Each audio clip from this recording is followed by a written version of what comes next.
வணக்கம். இன்றைக்கு நம்ம டாக் வித் முத்தலிஃபில் விவாதிக்க இருக்கிற விஷயங்கள், வேலூரில் விஜய் மக்கள் சந்திப்பு, நிர்வாகிகள் சந்திப்பு. அரை மணி நேரம் வேலூரில் பேசியிருக்காரு, பரபரப்பான விஷயங்களை பேசியிருக்காரு. அது மட்டும் இல்லாமல் இன்றைக்கி நியூஸ் 18 கருத்தரங்கத்தில் முதல்வர் அவர்கள் ஒரு ஹாட் டாபிக் பேசியிருக்காங்க. நேற்று பிரச்சாரத்தில் எடப்பாடியார் அவர்கள் திமுக மீது இருக்கிற குற்றச்சாட்டை அடக்கிட்டே இருக்காங்க. அது மட்டும் இல்லாமல் கூட்டணி, திமுகவோட கூட்டணி சம்மந்தப்பட்ட சுவாரஸ்யமான விஷயங்கள்லாம் இருக்குது. இதை பற்றி நம்ம இன்றைக்கி அண்ணன் விவாதிக்க இருக்கிறோம்.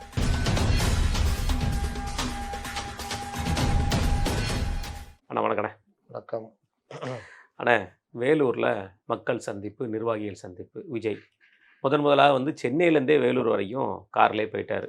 நான் வந்தால் கூட்டம் வரும்னாங்க. ஓரளவுக்கு 4 மணி நேரம் ட்ராவலும் பண்ணி போய் அங்கே போய் என்னென்னு பேசிட்டாரு.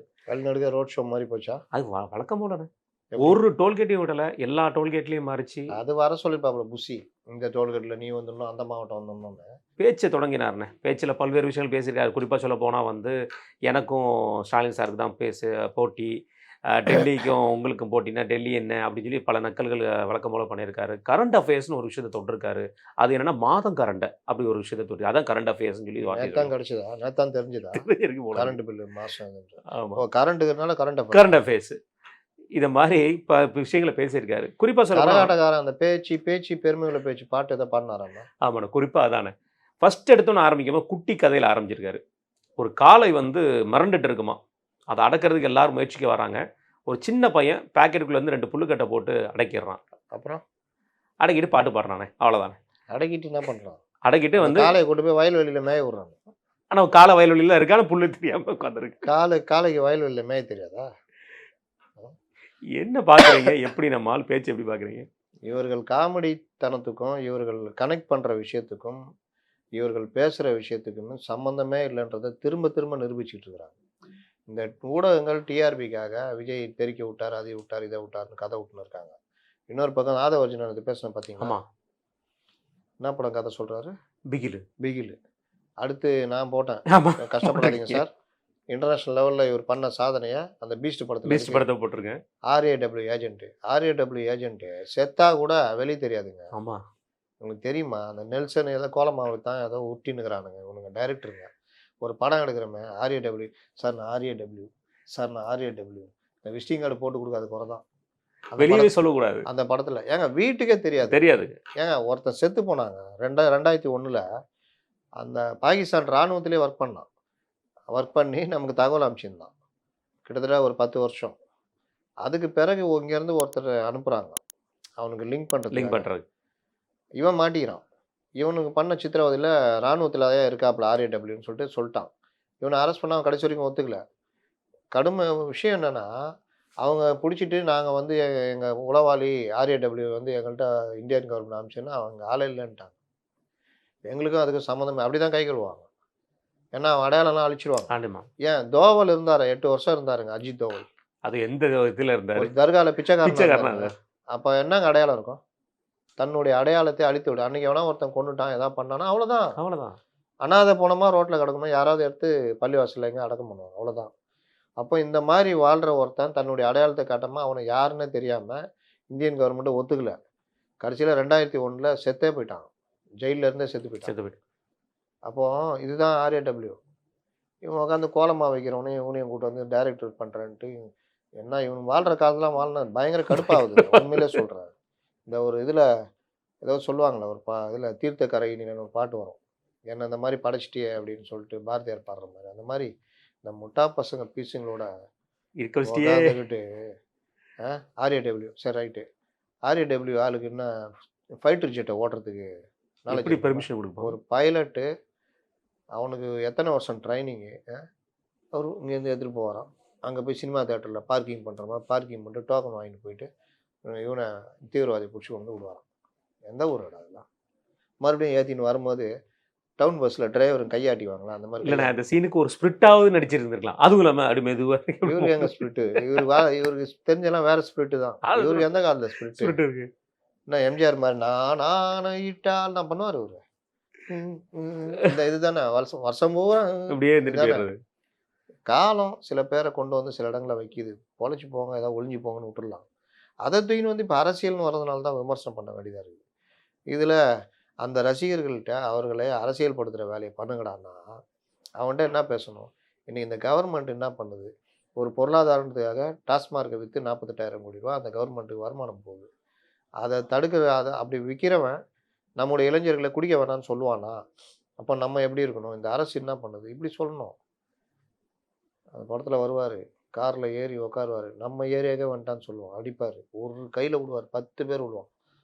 என்ன இந்த பசங்க சினிமா பார்த்துட்டு வந்து சொல்லிருப்பாங்கல்ல, இல்லை அந்த பாட்டை நீங்களே பாடுங்க, நான் அவனுக்கு தெரில, பாட்டு தெரில, நீங்களே பாடுங்க. ஆளாக வளர்ந்து இருந்த அறிவு வேணாம். அப்போ வந்து எந்த அளவுக்கு தரம் தாழ்ந்து போயிட்டு அரசியல்னு இந்த சினிமா பண்ண விமர்சனத்தை பண்ணி உட்காந்து ரிவ்யூ பண்ணிட்டு இருக்கிறீங்க. அப்போ இன்னும் படங்க, இன்னும் 10 படம் சொல்கிறேன், தெரியல பார்த்தியா? நம்ம தலைவர் குடும்பத்தையே கொண்டுருவாங்க. அதுக்கப்புறம் நம்ம தலைவர் பண்ணுவார் பாரு, பேசு அடுத்தடுத்த கூட்டங்கள்ல நிறைய இருக்க. இவங்ககிட்ட மாட்டிக்கிட்டு இருந்த சீமான் சொல்ற மாதிரி இது இன்னைக்கு தலைவர் பேசுறாரு. இந்த பேச்சு பெருமை உள்ள பேச்சு ஆரம்பிச்சிட்டாங்க. அடுத்து முதல்வர் அவர்கள் வந்து இதுக்கு டெல்லிக்கும் தமிழ்நாடுக்கும் இடையில உள்ள தேர்தல் அப்படிங்கிற ஒரு விஷயத்த அவர் ஒரு டெக்னிக்கல்வாதி. அவருக்கு என்ன பயனா ஏடிஎம்கே அடிச்சிருமோன்னு சொல்லிட்டு பிஜேபி உள்ள வந்துடும் இந்த காரணத்தை காட்டுறாரு. நம்மளால இதை வச்சு பேசும்போது என்ன சொல்றாரு விஜய் அவர்கள், ஏங்க டெல்லியில் அப்புறம் நீங்கள் டெல்லியில் பிரைம் மினிஸ்டர் நிற்க போகிறீங்களா அல்லது வந்து டெல்லிக்குள்ள போய் நீங்கள் போட்டி போட போகிறீங்களா, என்ன முதல்வர் அவர்களை உருட்டுறீங்க அப்படிங்கிற ஒரு வார்த்தையை சொல்லியிருக்காரு. சரிண்ணே, இவர் சொல்கிறது உருட்டுறாருன்னு வச்சுக்கிடுவோம். அப்போ விஜய் அவர்கள் கடந்த மீட்டிங்லாம் உருட்டிட்டு இருந்தாரு, பாரதிய ஜனதா கட்சி தலைமையில் ஒரு கூட்டணி அப்படின்னு சொல்லி, நீ என்டிஏ தலைமையில் ஒரு கூட்டணின்னு சொல்லி நீ உருட்டினி, அந்த உருட்டை எப்படி சொல்கிறாங்க? ரெண்டாவது புது உருட்டுன்னா என்னை முதலமைச்சர் ஆகிடுங்க, நான் வீட்டுக்கு கிராமமாக நான் வரணும். அதுக்கு பிறகு அதாவது என்னை முதலமைச்சர் ஆகுங்க, நான் வீடு வீடாக வரேன். அப்படி எனக்கு இது கொடுத்தீங்கன்னா நான் அது பண்ணுவேன். நீ வீடு வீடாக வந்து யாருக்கு தேவை? நீ எதுக்கு வரணும்? ஒவ்வொரு தொகுதியாக போ, மக்கள் பிரச்சனைகளை பேசு, பிரச்சாரம் பண்ணு, அதில் ஜெயிக்கிற வழியை பாரு. அவர் சொல்கிற பார்த்தா இதான் கடைசி கை வச்சுட்டு இது பண்ணிட்டு எல்லாத்துலேயுமா நடிப்பு. ஒரு இது வேணாம், அது பண்ணிட்டான் இது பண்ணிட்டான் ரத்தத்தில் இருக்கேன் அப்படின்னு சார் இந்த இடத்துல அப்படி நின்றுணும் சார். எது போன தடவை மனப்பாடம் பண்ண மறந்து போச்சு, அதுதான் அதை மறைக்க தான் சார். அப்படி நின்றுங்க. நின்ட்டா ஜனநாயகம் பண்ண டிக்கெட்டை அதே வேலை கொடு, நீ சும்மா கூட கொடுக்க வேணாம், அதே வேலை கொடு, கொடுத்துட்டு போ. என்ன சின்ன தெரியல ஜனநாயகம் படம் வராது இவன் வச்சுக்கிட்டு இந்த மாதிரி உருட்டுறது. இன்னொரு உருட்டு பார்த்தீங்கன்னா அதை உருட்டு எங்கே நிற்க போறீங்க அப்படின்னா, உலகிலேயே கேஜிஎஃப் படம் சொல்கிற மாதிரி சொல்கிறாங்க. கேஜிஎஃப்ல அந்த சீன் சொல்லுவாங்கம்மா, அது மாதிரி நீ நிற்கிறதுக்கு இப்பயே ஒரு பூம் பண்ணுற மாதிரி தெரியுது, அழகா தெரியுது. ஆதவர்ஜுனா அவர் நிற்க போறாரு, இவர் தான் விஜய் தான் நிற்கிறாரு. விஜய் நிற்கிறாரு. ரொம்ப சிம்பிள்னா அங்கே கிறிஸ்துவ திருச்சி சர்ச்சுங்க ஜாஸ்தி, திருச்சி கிழக்கு அதே மாதிரி அது நிற்க போறேன்னு சொல்ல. அதை விட்டுட்டு உலகிலேயே வறுமை அதிகம் உள்ளது, உலகிலேயே வேலையில்லா திண்டாட்டம், அப்படி பெரம்பூர் விட்டு வெளியே வந்துட்டோம் வச்சுக்கோங்க, வில்லிவாக்கம் தொகுதி போயிட்டா வேலையில்லா திண்டாட்டம், வறுமையாக இருக்காது. அப்புறம் சாக்கடையும் அதுவும் இதுவும் அதுவும் உலகிலேயே இது கஞ்சா அதிகமாக இருக்கு, கஞ்சா அதிகம். அப்படியே வெளியில் வந்து வில்லிவாக்கம் வந்துட்டிங்கன்னா கஞ்சா இருக்காது. இந்த சைடு வந்து குளத்தூர் வந்தீங்கன்னா ஒன்றுமே இருக்காது, நல்லா இருக்கும். அங்கே மட்டும் தான் இருக்குது, வேற பெரம்பூரில் மட்டும்தான் இருக்குது. அதனால இவர் வந்து நீ என்ன டெபுட்டி கமிஷனராக நீங்கள் பெரம்பூரில் வந்துட்டு எல்லாத்தையும் சரி பண்ணுறதுக்கு அங்கே வந்து ஒரு போட்டி போடுவாங்க. அப்போ திருச்சி கிழக்கு வெளியே வராது இல்லை ஆளுங்க. அப்போ திருச்சி கிழக்கு எதுக்காக போட்டி போடுற? 2 தொகுதியில் போட்டி போடுறான்னு சொல்லி நாகப்பட்டினம் அங்கே எதுக்கு தோத்துட்டோம்னா எதுல ஒன்றுல இல்லைண்ணே, இதுக்கு ஒரு காரணம் சொல்லியிருக்காங்க. இதெல்லாம் இருக்கு, இங்கே வந்து போட்டி போடுறேன். நாகப்பட்டினத்தை என்ன காரணம் சொல்லுவாங்க? அங்கேயும் கஞ்சா அதிகமாக, உலகவே அங்கே அதிகமாக சொல்லுவாங்களா? அது கண்டுபிடிச்சுன்னுக்குறாங்க. எந்த தொகுதியில் கஞ்சா அதிகமாக இருக்குது, வறுமை ஜாஸ்திக்குது, சாக்கடை ஓடுது, மக்கள் ரொம்ப கஷ்டப்படுறாங்க, அங்கே வந்து இவர் ஆபத் பாண்டவர். இவர் வந்து அந்த காரில் காப்பாற்றிடுறாரு, அப்படியே வெளியில் கை நீட்டு போகிறல பெரிய படத்தில் மாதிரி. ஏடா ஒரு கட்சின்னு எடுத்துக்கணும், நான் காமெடி பண்ணிக்கிட்டு போக போக இன்னும் கொடூரமாக போகும் போலியே, ரொம்ப மோசமாக இருக்கும் நினைக்கிறேன். இல்லை இன்னைக்கு அவர் அந்த வார்த்தை சொன்னது கூட ஒருவேளை மேபி இதான் கடைசி சந்திப்பாங்கிறது தெரியல. ஏன்னா அந்த வார்த்தை சொல்கிறாருல, முதலமைச்சர் ஆனப்பறம் நான் உங்களை நேராக வந்து பார்க்குறேன், கிராமமாக வந்து பார்க்குறேன்னு சொல்லும்போது ஒருவேளை இது கடைசி போராட்சி போயிருக்கும் போல. சும்மா நான் வந்து இங்கே வந்துட்டு வேலூர்லேருந்து இங்கே வரது எவ்வளோ கஷ்டம் தெரியுமா? காருக்குள்ள உட்காந்து ஏசி போட்டுக்கணும். கடைசியில் அதையும் சொல்லிட்டாரு, இப்போ நான் 4 மணி நேரம் ஆகும் சென்னை போகிறதுக்கு, என் பின்னாடியோ என் சைடோ என் முன்னாடியோ அப்படின்னா வாங்கன்னு அர்த்தம். மதுரைக்கு நான் ஷூட்டிங் போகிறேன் வந்து விடாதீங்கன்னா வான்னு அர்த்தம். இப்போ அதை பண்ணிட்டு போவாங்க. இதுல வேற டிவி ஆமா அப்படி சொல்லிட்டாரு இதுதான். அதே மாதிரி என்ன இன்னைக்கு கூட ஒரு தம்ப்லைன் நான் உடனே உள்ள போய் பாக்குறேன்னு சொன்னாரு, காரில் இறங்கி விஜய் செய்த சம்பவம். நான் நினைச்சிட்டே இருந்தாங்க வீட்டுல இருக்கும்போது அடுத்தடுத்து விஜய் செய்த சம்பவம் அப்படின்னு போடுவாங்கன்னு. ஏன்னா பேக் சீட்ல இருந்தாலும் ஃப்ரண்ட் சீட்ல ஏறணும். ஆமாண்ணே, அடுத்து செய்த சம்பவம் எது? கார்ல இருந்து இறங்கி அந்த வேன்ல ஏறணும். என்ன இது? இப்ப இவங்கள தான் நம்ம சொல்லணும்ண்ணே. இவனுங்க பண்ற இந்த கூத்தை தான் அவனுங்க வந்து பெருசா என்ன நினைச்சிட்டு இருக்காங்கன்னா, பாத்தியா பாத்தியா பேஜ் எங்களை வியூ பத்தி புரியுது. பேசுறாங்க, எங்களை பத்தி பேசுறாங்க. உன்னை பத்தி பேசல. இந்த மாதிரி போட்டா பாக்குறான், அவனுக்கு காசு வருது. அதை வச்சு உருட்டுறான். நீ வந்து சாதாரணமா இருந்தா அவன் கண்டுக்கவே மாட்டான். வேண்டாம். இதை வந்து இந்த கவரில் இருந்து சம்பவம் அப்படின்னு என்னன்னு பாக்குறாங்கல்ல, அதுல வருமானம் வரும். இதுதான் மேட்ரு. அதனால இந்த அதாவது இன்னும் அடுத்தடுத்து என்னன்னா பேய் கதைகள் கேட்க போறோமோ, என்ன ஆக போதோ ஒண்ணுமே புரியல எனக்கு. இதில் நான் அவர் சொல்லக்கூடிய விஷயங்கள் வந்து முதல்வர் அவர்கள் இந்தியா டுடே இதில் நம்ம கருத்தரங்கத்தில் பேசும்போது எனக்கு எதிரிகளே கிடையாது, எல்லாருமே நண்பர்கள் தான் அப்படிங்கிற ஒரு விஷயத்தை சொல்லியிருந்தார். அது போக ப்ரெஸ் மீட்லேயும் சொல்லியிருந்தார். அதை வச்சுட்டு விஜய் அவர்கள் கேட்ட கேள்வி, எல்லாரையும் நண்பர்கள் தான், எனக்கு ஒரு புது நண்பர் உருவாயிட்டார், முதல்வர் அவர் தான், வேற யார் அப்படிங்கிற மாதிரி சொல்லிட்டு முதல்வர் அவர்கள் வந்து இப்போ என்ன நண்பராக பார்க்குறான்னா, கரூரில் ஏன் மேலே ஏக்கு பழி தூக்கி போட்டீங்க முதல்வர் அவர்களே சொல்லி ஒரு கேள்வி கேட்கிறார். முதல்வர் சொன்னது, நான் யாரையும் எதிரிகளாக பார்ப்பதில்லை. அதான் அவர் சொன்னார். ஆமா. எதிரிகளே இல்லைன்னு சொன்னார். யாரையும் நான் எதிரிகளாக பார்ப்பதில்லை அப்படின்னா என்ன அர்த்தம்னா, நான் வந்து ஒரு டீசெண்டாக அணுகிறேன். அரசியல் எதிரியாக இருந்தாலும் அவங்கள அரசியல் ரீதியாக அணுகிறேன்றது தான் அதோடைய அர்த்தம்.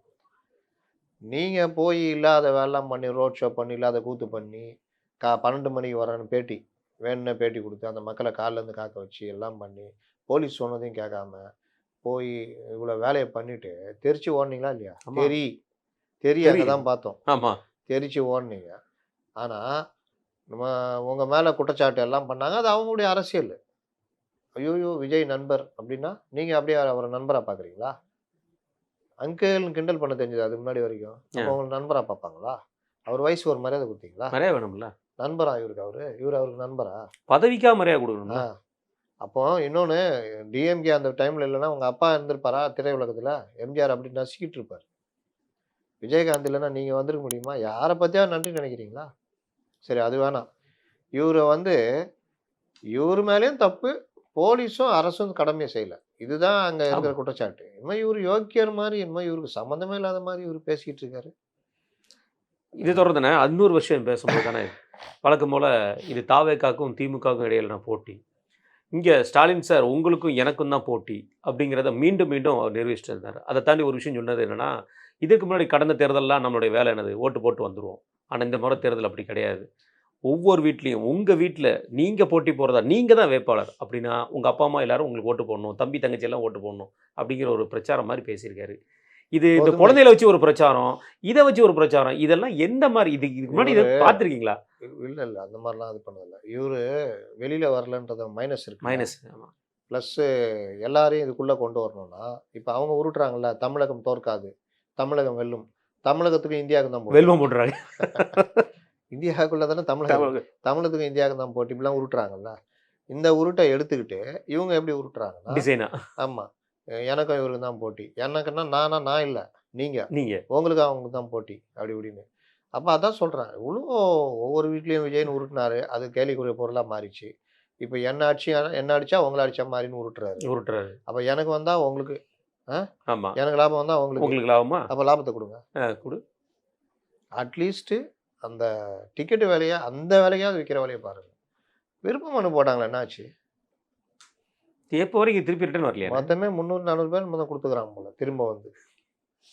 ஆனால் இவர்கள் உட்காந்து அங்கே எல்லா வேலையும் பண்ணிக்கிட்டு இருக்கிறாங்க. இது எப்படி கரெக்டாக இருக்கும்? கட்சியில் பொறுப்பில் இருக்கவங்க தானே வேலை பார்ப்பான். இந்த விஷ்ணு ரெட்டின்றவர் எந்த பொறுப்பில் இருக்கார்?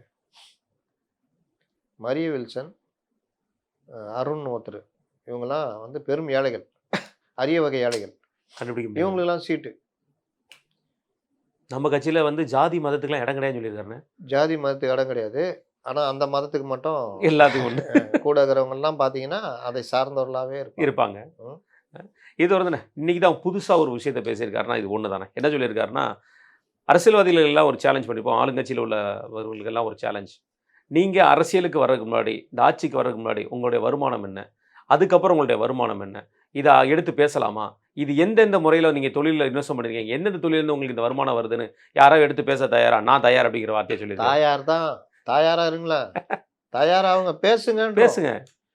சமீபத்தில் கேஎன்ஆர் எடுத்து பேசுங்களா? ஏன் பேசல? நீங்க பேசவே இல்லை. இடி மேட்டரை பற்றி பேச வந்தானே, பத்திக்கிட்டு எரியுது இல்லை, 3 ஐபிஎஸ் ஆஃபீஸர்கள் மாட்டிருக்காங்க, அதை பேச வேண்டியதானே. லாக்அப் டெத் ஏதோ ஒன்று நடந்திருக்குல்ல, அதை பேச வேண்டியதானே. எவ்வளோ விஷயம் இருக்குது இல்லை, லேட்டஸ்ட் விஷயங்கள் பேசுறதுக்கு. திமுக கூட்டணிக்குள்ளே எவ்வளோ பிரச்சனை ஓடுது, அதை பேச வேண்டியதானே. காங்கிரஸ் கூட கூட்டணியா இல்லையான்னு பேச வேண்டியதானே. எதுவுமே பேசல. அப்படியே வழக்கம் போல தண்ணியில விளக்கம். தண்ணியில விளக்கத்துல இப்போ வினோத விளக்கம். என்ன திட்டினா அவங்க திட்டின மாதிரி. திட்ட மாதிரி. இதுல அடுத்து ஒரு விஷயத்த என்ன சொல்லியிருக்காங்கன்னா, திமுக கூட்டணியை நக்கல் பண்ணியிருக்காரு. திமுக அறிவாலயத்து பக்கத்துல யாராவது லைட்டா ஒதுங்கினா கூட அவங்களை பிடிச்சி உள்ள தூக்கி போட்டு இதெல்லாம் நான் சொன்னதுங்க. அந்த பக்கம் போயிடாதீங்க, இழுத்து போட்டுருவாங்கன்னு சொன்னேன். அடுத்த வார்த்தை, இந்த கூட்டணிக்கு நான் புதுசா ஒரு பேர் வச்சிருக்கேன், கல்லாப்பட்டி கூட்டணி அப்படின்னு சொல்லியிருக்காரு. எப்படி பாக்குறீங்க? என்ன கல்லாப்பட்டி? பணம் கொடுத்து ஷேர் மூலமா வந்து அவங்கள வாங்கிக்கிறாங்களாம் ஒவ்வொரு கட்சியும். அது கூட்டணியை இழுத்துறாராமா. அதனால கல்லாப்பட்டி கூட்டணியா? இவங்க வேட்பாளர் ஃப்ரீயா கொடுக்குறாங்களா? வேட்பாளர் போட்டியில விண்ணப்ப படிவமே 100 ரூபா தானே? உங்க கட்சிக்கு அனுபவமே இல்லை, விண்ணப்ப படிவமே நீ 100 ரூபா கொடுத்து வைக்கிறீங்க. அது வந்து இதுக்கு அந்த சிண்டல் வித்த மாதிரி வித்து ஒரு பெரிய இது பண்ணி வரத்துக்கு. அதுலயும் ஒயிட்டு பிளாக் ஒயிட்லாம் இருக்குது. நான் கேட்குறது, இப்போ வேட்பாளர்கிட்ட நீங்க வாங்குறீங்க அமௌண்ட்டு, ஒரு பெருந்தொகை. அந்த தொகையை நீ குடுராசான்னு வாங்கிட்டு ஒயிட்ல தானே வரும். ஆமா, ஒயிட்ல தான் கேட்குறீங்க. நீங்க பிளாக்கை அவங்களுக்கு திரும்ப கொடுத்துட்டீங்கன்னா ஒயிட் பிளாக் ஆகிடுமா? பிளாக் ஆயிடும். சாரி, பிளாக் ஒயிட் ஆகிடுமா? புரியுதா நான் சொல்றது? புரியுதுண்ணே. நீங்க பெருந்தொகையை என்கிட்ட கொடுத்துறீங்க. நீங்க வேட்பாளர் ஆன பிறகு நான் திருப்பி உங்கள்கிட்ட கொடுத்துட்றேன். ஆனால் அந்த விஷயத்தை ஒருவேளை விஜய் அவர்கள் பண்ணார்னா கண்டிப்பான முறையில் இப்போ இருக்கிற ஜென்ரேஷனில், இப்போ இருக்கிற ப்ரெசன்ட் சிச்சுவேஷனில் ஈஸியாக மாட்டிடுவார். எப்படி இருக்குண்ணே? அதுக்கு வந்து என்னன்னா, நம்மளுடைய நோட்ஸை நம்ம எங்கே வித்ட்ரா பண்ணுறோமோ பண்டில்ஸ் ஆஃப் கேஷ், அது வந்து ஒரு பேங்க்லேயோ ஒரு விஷயத்துலேருந்து எடுத்து வரும்போது அது நோட்டட். சரி, அந்த நோட்டை இப்போ யார்ட்டையோ ஒருத்தர் கொடுக்குறான்னு வச்சுக்கோங்களேன், அது வேறு விதமாக பிரதிபலிக்க வாய்ப்புகள் இருக்கலாம். கண்டிப்பான முறையில் அது வந்து இப்போ அந்தளவுக்கு மானிட்டர் பண்ணுறாங்க. பெரிய பெரிய குற்றம் செஞ்சவங்கள நாங்கள் நிரபராதிகள், நாங்கள் நீதிமன்றத்தில் நிரூபிப்போம்னு பேசிட்டு விட்டிட்டு இருக்காங்க. கையிலேயே தெரியுது. அதுக்கே நாங்கள் 6 மாதம் விசாரிக்கணும் அப்படி இப்படின்னு விட்டுறாங்க. இவரு ஒயிட்டில் தான் நீங்கள் சொல்கிற அதே பண்டிலே வருது வச்சுங்க. அவன் பண்டெல்லாம் வராது. அவன் இது தானே கொடுக்க போகிறான், டிடி தானே கொடுக்க போகிறான். டிடியை கொண்டு போய் டெபாசிட், இவர் ரிட்டர்ன் கொடுக்கும்போது இவர்கிட்ட கொடுக்கும்போது டிடி தானே கொடுப்பான், டெபாசிட் பண்ணுவாங்க. இவங்கள்ட்ட இருக்கிற கேஷ், லிக்விட் கேஷை திருப்பி கொடுத்தா என்ன பண்ணுவீங்க? இல்லை, அந்த கேஷை வச்சு அவன் எதாவது பண்ணிட்டானா மாட்டிப்பான். அவன் தேர்தல் தான் செலவழிப்பான். தேர்தலில் செலவழிக்கும் போது ஒன்றும் தெரியாது, மக்கள்கிட்ட பண்டில் லைட் லைட்டாக போனச்சுன்னா ஒன்றும் தெரியாது. ஆனால் அதுக்குண்டான அளவுக்கு இவங்கள்ட்ட ஆள் இருக்கானே, அந்த மாதிரி ஆளுகளை தேடுறாங்களா? ஏங்க ரொம்ப சிம்பிளாக நான் சொல்கிறேன், தேர்தல்ன்றதே பிளாக் ஆகிறது பல விஷயங்கள் இருக்கு, ஓடிச்சுக்கு. நீங்கள் ஒயிட்டில் 2 எவ்வளோ பெரிய அமௌண்ட் வாங்குறீங்கன்னா உங்கள்கிட்ட இருக்கிற அது வெளியே போயிட்டே இருக்கும். தொழிலதிபர்கள் பலர் இருக்கிறத, இந்தாப்பா நான் வாங்கினேன்ப்பா, இந்தாப்பா உனக்கு கெப்பாசிட்டி தான் பார்த்தேன்ப்பா, இந்தாப்பா செலவழிச்சிப்பான்னு கொடுத்தா அதை நீ வெளியெலாம் சொல்லக்கூடாது. நான் அவனுக்குலாம் கொடுக்கல, உனக்கு மட்டும் தான் கொடுத்தானா. அதே மாதிரி 234 பேருக்கு சொன்னால் முடிஞ்சுதா? ஆனாலும் இவர்கள் கொடுத்தது வெளியே வந்துடும், கொடுக்குறாங்க அப்படின்றது வெளியே வரும்.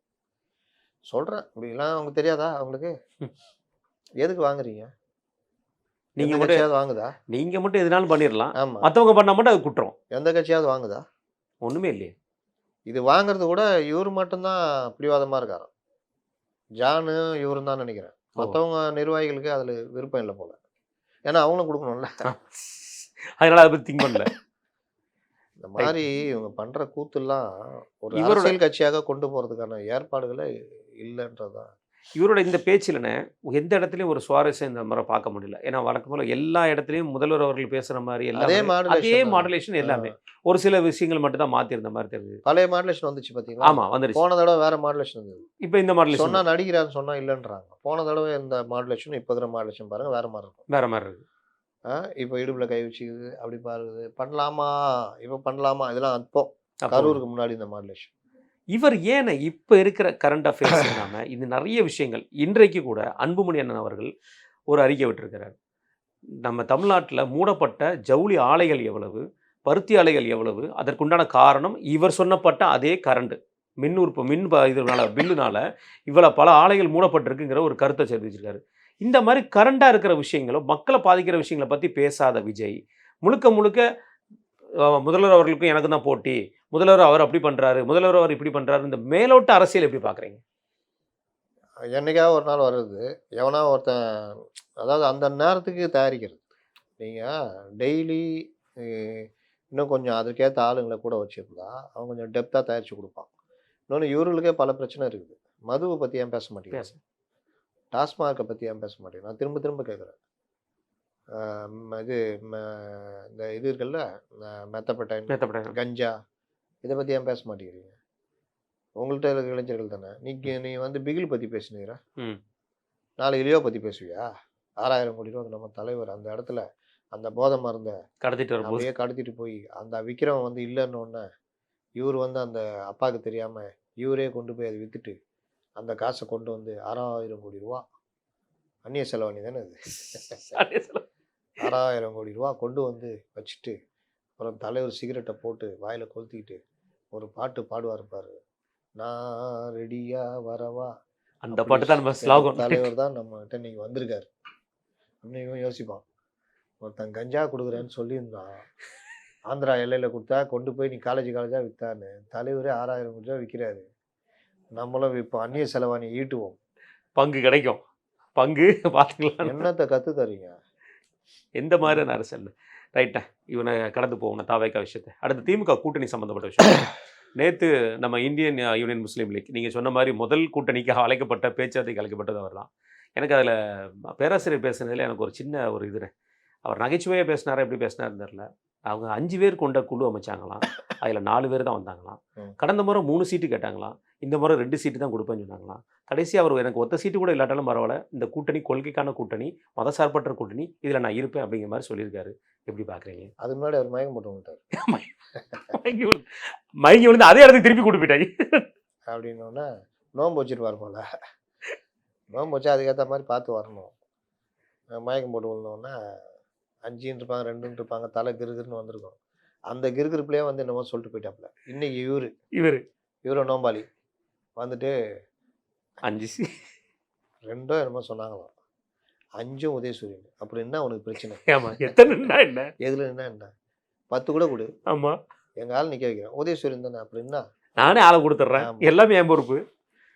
அதனால அது அப்புறம் இன்னைக்கு ஒருத்தர் காந்தியை கண்டுபிடிச்சிக்கிறாரு. காந்தியை சுட்டது யாரு அப்படின்னு. காந்தியை சுட்டாங்க தெரியுமா அப்படின்னு நேற்று உட்காந்து ஃபுல்லா எல்லாருக்கும் தேசம் அப்படியே இதாயிடுச்சு, பொங்கிட்டேன். அதுல முதல்வர்லாம் அப்படியே தேசம் தேசம் அதுல பொங்கிட்டு தான் கமல் சாரை வந்து சகோதரி கமல் சார்னு சொல்லிட்டாப்லண்ணே. சகோதரர் முதல்வர் அவர்கள் சகோதரர் கமல் சார்னு சொல்ற பதில் ஒரு தடவை பாவாடை கட்டு வந்து உட்காந்தாரு. அவர் ஃபங்க்ஷன் வந்து உட்காந்தாரு. அதை நினச்சி கமலை கிண்டல் பண்ணது எவனோ எழுதினுக்கிறான் போல. அவர் உட்காந்துட்டு எங்க அப்பா என்னை அரசியல்வாதியாக உருப்பிடாம போவான்னு மற்றவங்க சொன்னாங்க, என்னென்னவோ சொல்லுங்கிறாப்புல கூட இருக்க அவ்வளோ அப்படி என்னமோ சொல்றாப்புல. அப்புறம் காந்தியை சுட்டது நேத்தான் கண்டுபிடிச்சிக்கிறாங்க. அப்புறம் வந்து 1947 இவங்க என்ன பண்ணாங்கன்னு மறந்துட்டாங்க. கருப்பு தினமா.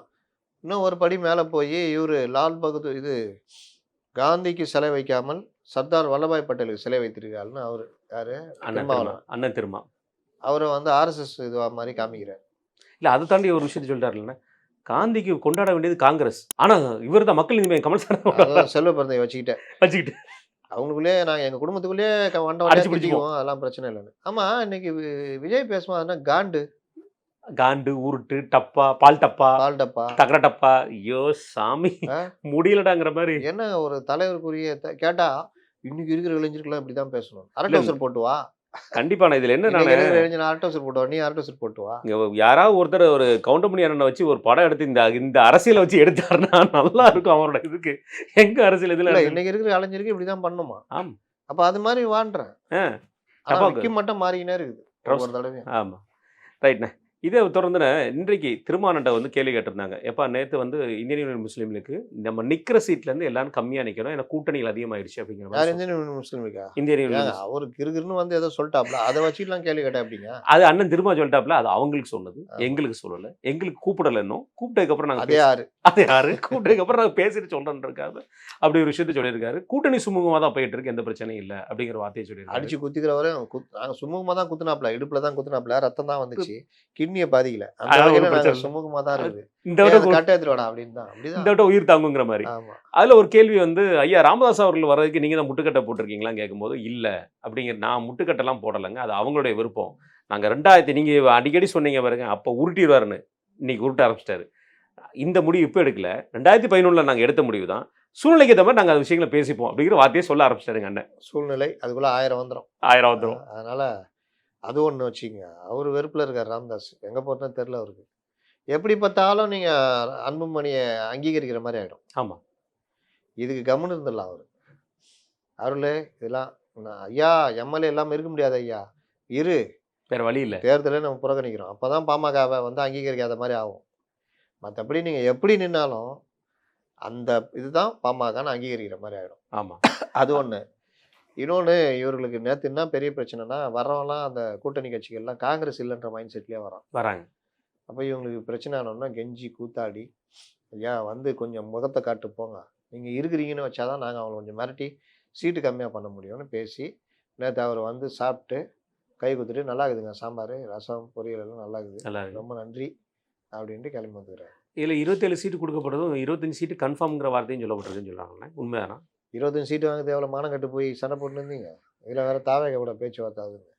அது கம்முன்னு பருத்தி மூட்டை குடோன்லேயே இருந்திருக்கலாமே. ஏதோ ரைட்ண்ணே. இன்றைக்கு நியூஸ் 18 கருத்தரங்கத்தில் முதல்வர் அவர்கள் பேசும்போது ஒரு வார்த்தை சொல்லியிருக்காருண்ணே, இந்த தமிழகத்தில் வந்து இந்த மாதிரி ஆட்சி குழப்பத்தை மாற்றுறது, ஆட்சி குழப்பத்தை உருவாக்குறது, இந்த மாதிரியான பெண்களுக்கு உண்டான உரிமத்துவத்தை கட் பண்ணுறது, இஸ்லாமியர்களுக்கு வந்து மகாராஷ்டிராவில் நீங்கள் இடஒதுக்கீடை கேன்சல் பண்ணியிருக்கீங்க, இந்த மாதிரி விஷயங்களை கொண்டு வந்து டெல்லி இங்கே கொண்டு வர முயற்சிக்குது. அதுக்கு எடப்பாடி அவர்கள் வந்து உதவியாக இருக்கிறாரு. நான் என்ன அமலாக்கத்துறை, சிபிஐ எதை வச்சு மிரட்டினாலும் எந்த மிரட்டலுக்கும் அடங்க மாட்டோம், நாங்கள் எல்லா மிரட்டலுக்கும் ரெடி அப்படிங்கிற வார்த்தையை சொல்லியிருக்காரு. என்ன பார்க்குறீங்க? இது எல்லாம் அவர் நெருங்கி வந்துக்கிட்டே இருக்குது.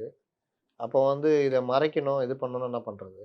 ரெடி ஆகுறது நான் வந்து பாருங்க, உங்களை இதுதான் விஜய் பேசுறது, அதே மாதிரி தான் பாலிஷ்டாக அவர் பேசுகிறார். என்ன அடித்தா உங்களை அடித்த மாதிரின்னு விஜய் சொல்கிறாங்க.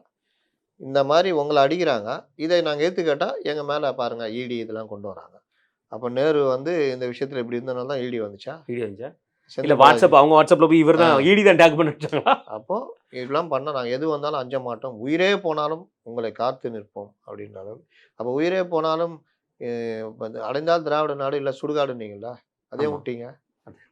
இப்போ அதை பற்றி பேச்சே இல்லை. அதுதான் உருட்டு.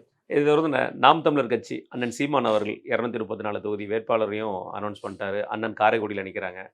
117 பெண் வேட்பாளர், 117 ஆண் வேட்பாளர். அவருடைய இந்த வேட்பாளர் அறிமுகமும் அந்த கூட்டத்தில் அவர் பேசின சில விஷயங்கள், விவசாயம் சம்மந்தப்பட்ட விஷயங்கள் நிறைய பேசினார். இது எங்கேயுமே பேசப்படும் பொருள் ஆகலை. அது வந்து நம்ம குறிப்பாக ஆகாது. ஏன்னா ஒருத்தர் 8% எடுக்கிறதுங்கிறது சாதாரண விஷயம் கிடையாது. தனிச்சு நின்று இந்த தடவை போராடி 8% எடுத்திருக்கிறாரு. அவருடைய இந்த முயற்சி போலன்னா நாங்கள் பண்ண மாட்டோம். அவர் அந்த முயற்சியை எப்படி பார்க்குறீங்கண்ணே? அவர் மாற்று பொருளாதாரம் பற்றியும் கொஞ்சம் பேசுனார். ஆனால் அது எப்படி ஒருங்கிணைக்கணும்னு தெரியாமல் அவர் வாட்டில் மேலோட்டமாக தொட்டுக்கிட்டு கடந்து போகிறார். விவசாயம், பால் உற்பத்தி, பால் பொருள், பனை பொருள்னு அதை எப்படி கொண்டு வந்து கனெக்ட் பண்ணணும்னா நீங்கள் பிஜேபியோட தான் கனெக்ட் பண்ண ஆகணும், இந்த மத்திய அரசோட தான் கனெக்ட் பண்ணணும். அதுதான் நேற்று நான் எழுதினேன். இன்றைக்கி பல விஷயங்கள், விவசாய பொருட்கள், விவசாய இடுபொருட்கள்னு பல விஷயங்கள் வந்து பால் பொருட்கள், பனை பொருட்கள்லாம் வெளிநாடுகளில் ஏகப்பட்ட கிராக்கி இருக்குது. அப்போ நீங்கள் இங்கே வந்து அதற்கான முக்கியத்துவம் கொடுத்து அந்த பொருளாதாரத்தை நோக்கி நகர்ந்தால் நம்ம சுய பொருளாதாரம் வளரும், நாட்டுடைய பொருளாதாரம் வளரும், ஏற்றுமதியும் இதாகும். அப்போ அதை நோக்கி என்ன இவர் வேற உருட்டிட்டு இருக்கிறார். இதுவா அதை அரசாக்குவேன், அதுவா அதை அரசாக்குவேன், எப்படி ஆக்குவேன்றதெல்லாம் அது ரொம்ப பிரச்சனைலாம் இருக்குது. விவசாயத்தை அரசு இதாக்குவேன்னு கொடுக்க முடியாது. அப்போ அவர் ஒரு ஒரு இதில் தனியாக பேசிகிட்டு இருக்காரு. ஆனால் அந்த கான்செப்ட் கரெக்டு. நீங்கள் வந்து 48,000 கோடி ரூபா, 50,000 கோடி ரூபா டாஸ்மார்க்கில் வருதுன்னா அவன் வந்து கவர்மெண்ட்டு குடிக்க வேணான்னு சொல்லுவானா? இன்னும் குடிக்க சொல்லுவோம். 60,000 கோடி ஆக்கிறதுக்கு ட்ரை பண்ணுவோம். அப்போ அந்த இளைஞர்களை போதை பழக்கத்தில் தான் வச்சுக்க ட்ரை பண்ணுவோம். மாற்று ஒரு அரசு அக்கறை எடுத்து என்னடா இந்த மாதிரி தலைமுறையே வீணாக போச்சு, நம்ம எதாவது பண்ணுவோம்னு சொல்லிட்டு பண்ணிவிட்டு மாற்று பொருளாதாரம் யோசிச்சா மற்றதுக்கு நகருவாங்க. ஏன் குஜராத் ஆள முடியுது, ஏன் பீகார் ஆள முடியுது, ஏன் தமிழ்நாடு ஆள முடியல? நாங்கள் தான் எல்லாத்துலேயும் முன்னோடின்றல, பண்ண பார்ப்போம், தைரியம் தான், தைரியம், நாங்கள் பயந்தாங்கொழி இல்லைன்றல, மதுவிலக்கு அமல்படுத்தி பார்ப்போம். நேற்று மான் கி பாத்தில் முதல்ல பிரைம் மினிஸ்டர் அவர் சொல்லியிருந்த ஒரு வார்த்தை பார்த்தீங்கன்னா, ஏஏ சப்மிட்டில் அமுலோட இதில் செயற்கை நுண்ணறிவு மூலமாக கால்நடைகளுக்கு உண்டான அந்த குழந்தை என்ன ஒன்றா இருக்குது, கால்நடையில் பராமரிக்கிறது என்ன, எல்லாமே அமுல் அந்த பிராண்ட் பண்ணியிருக்காங்க. ஏஐ செயற்கை நுண்ணறிவு மூலமாக பண்ணியிருக்காங்க. நம்ம கால்நடைகளோட தேவையான விஷயங்களை பராமரிப்புக்கு அப்படின்னு பண்ணியிருக்காங்க. நம்ம ஆவி நீங்கள் என்ன பண்ணணும்னு தெரியாமல் இருக்கிற லட்டை போட்டு கொழுப்பெல்லாம் குறைச்சின்னுக்குறாங்க, கொழுப்பு குறைஞ்சிட்டு இருக்காங்க, வெளியில் மிச்சர் வாங்கி வித்துட்டு இருக்காங்க. என்ன மாதிரி மிச்சருக்கு நாங்கள் சம்மந்தம் இருக்குது, ரசகுலாலாம் போயிட்டுருக்காங்க. ரைட்டு. நேற்று சேப்பாக்கத்தில் அண்ணாமலை அவர்களுடைய பிரச்சாரம், தெருமுனை பிரச்சாரம்னு சொல்லிட்டு பிஜேபி சார்பாக ஆரம்பிச்சிருக்கு. அதில் கூட்டணி கட்சிகள் சார்பாக எல்லாருமே இருக்கிறாங்க. அதில் ஒரு விஷயத்த பேசியிருக்காருன்னா ரொம்ப ஒரு நுண்ணியமான ஒரு விஷயமா பேசியிருக்காரு. அதில் குறிப்பாக சொல்ல போனால் அந்த 1000 ரூபா கொடுத்த விஷயங்களில் 1000 ரூபா கொடுத்தது 2 முறை வந்து பொங்கலுக்கு கொடுத்த பணம், இந்த முறை கொடுத்த 5000 ரூபா. இதை வந்து 5 வருஷமாக பிரித்து பார்த்தா ஒரு குடும்பத்துக்கு வந்து 30 ரூபா வருது. ஆனால் கடனை பிரித்து பார்த்தா ஒரு குடும்ப அட்டைதாரருக்கு கிட்டத்தட்ட 150 ரூபா ஒரு நாளைக்கு வந்து செலவு வருது. ரூபாய் கொடுத்து 150 ரூபாய் கடனாக்கியிருக்காங்க, இந்த அரசாங்கம் உனக்கு தேவையா அப்படிங்கிற ஒரு வார்த்தையை புள்ளி விவரங்களோட குற்றச்சாட்டை எடுத்து வச்சிருக்காரு. எப்படி பார்க்குறீங்க? அவர் எப்பவுமே டேட்டா வச்சு தானே பேசுவார். ஆனால் இதெல்லாம் வந்து இங்கே பெருசாக எடுத்து இது பண்ண மாட்டாங்க. விஜய் இந்த மாதிரி உளறிக்கிட்டு இருக்காரு எடுத்து இது விஜய் 1/2 மணி நேரம் ஸ்பீச், சூப்பர் ஸ்பீச், ஃபர்ஸ்ட் கிளாஸாக பேசினாரு. அவ்வளோமே டேட்டாஸோட இருந்துச்சு, ஒவ்வொரு விஷயமே இருந்தது. மகாராஷ்டிரா பேசினாரா? பேசினார் டச் பண்ணிட்டாரு. முதல்வருக்கு ஒரு இது எழுத சொல்லுங்க. அவங்க தெளிவாக திட்டமிட்டு பொய்யை பரப்புறாங்க. இன்னைக்கு அதை சொல்றாருண்ணே. அதான் சொல்கிறேன், திட்டமிட்டு அந்த பொய்யை திரும்ப திரும்ப சொல்கிறாங்க. இது ஒரு விவாத பொருளாக ஏன் மாற்ற மாட்டேங்கிறாங்க பிஜேபியினர்? என்ன நடக்குதா, விவாதம் பண்ண தயாரா, இதான் நடக்குதுன்னு ஏன் கொண்டு வர மாட்டேங்கிறாங்க? எதுவுமே பேச மாட்டேங்கிறது. இதில் மகளிர் உரிமை தொகையை கட் பண்ணிட்டாங்கன்னு அதையும் இன்றைக்கி ஒரு குற்றச்சாட்டை சொல்லியிருக்காங்க எங்கள் மகாராஷ்டிராவில். அதில் எப்போ அவங்களுக்குலாம் கிடையாதுன்னு சொல்லி நிப்பாட்டிருக்காங்க. அப்போ நீங்கள் கிட்டத்தட்ட 1 கோடி பேருக்கு கொடுக்கலையே, அதுக்கு என்ன குறை சொல்கிறது? நேற்றுனே ஒரு விதத்தை சொல்லியிருக்காரு. என்ன சொல்லியிருக்காருன்னா, எப்போவுமே விஐபி தொகுதி ஒவ்வொரு தடவையும் வந்து காலியாகும், ஒரு தொகுதி துவக்கும். அது இந்த முறை சேப்பாக்க தொகுதியாக இருக்கணும், அல்ல சேப்பாக்க தொகுதி எம்எல்ஏ எங்கே போய் போட்டிடுறாரோ அந்த தொகுதியாக இருக்கணும் அப்படின்னு சொல்லி அண்ணாமலை சொல்லியிருக்காரு. எப்படி பார்க்குறீங்க? உதயநிதி அட்டாக். இவர் மாறுறாரு, திருவாரூர் போகிறாரு கொளத்தூர்லேருந்து முதல்வர் அவர்கள். உதயநிதியும் யோசிச்சுட்டு இருக்காருன்றாங்க. ஆனால் சேப்பாக்கம் எப்போவுமே ஒரு கோட்டை மாதிரி, அதனால் அவர் போகிறதுக்கு வாய்ப்பு குறைவு. ஆனாலும் அந்த பயம் இருக்குது. நீங்கள் எல்லா தொகுதியும் நீங்கள் எடுத்துகிட்டு நீங்கள் ஒரு சர்வே பாருங்கள், 30,000, 20,000, 5,000, 3,000. அது விஜய் பிரித்தாலும் முடிஞ்சிடும் கதை. இது கூட இன்றைக்கி யாரும் சொல்கிறாங்க, விஜய் இப்படி பிரிப்பார் என்று சொல்கிறாருன்னா அண்டா சொல்கிறாரு. நான் சொல்லலைங்க, அவரே தான் அவர் சொல்லிட்டாரு. அப்புறம் அது வேறு கோச்சிக்கு போகிறாங்க. அப்புறம் அந்த மாதிரி விஜய் பிரிப்பார் என்று சொல்கிறார்கள். அது ஆனால் நான் பேர் சொல்லுகிறேன், இந்தியா டுடே அவர்கள் கொடுத்தது 12% தான். இந்தியா டுடே என்ன அப்படியே ஒரு இதுவா? அவன் வந்து எப்படி பண்ணுவாங்க, என்னென்ன கணக்கெல்லாம் பார்லிமெண்ட் தேர்தல் வச்சு இது பண்ணது. அதனால இதை வச்சுக்கிட்டு இந்த உருட்டிட்டு இருக்கிறாங்க. விஜய் பிரிக்கிற வாக்குகள் இவர்களுக்கு எந்த அளவுக்கு பாதிப்பு ஏற்படுதுன்னு பாருங்கள். கண்டிப்பாக. மிக நன்றி உங்கள் நேரத்தை.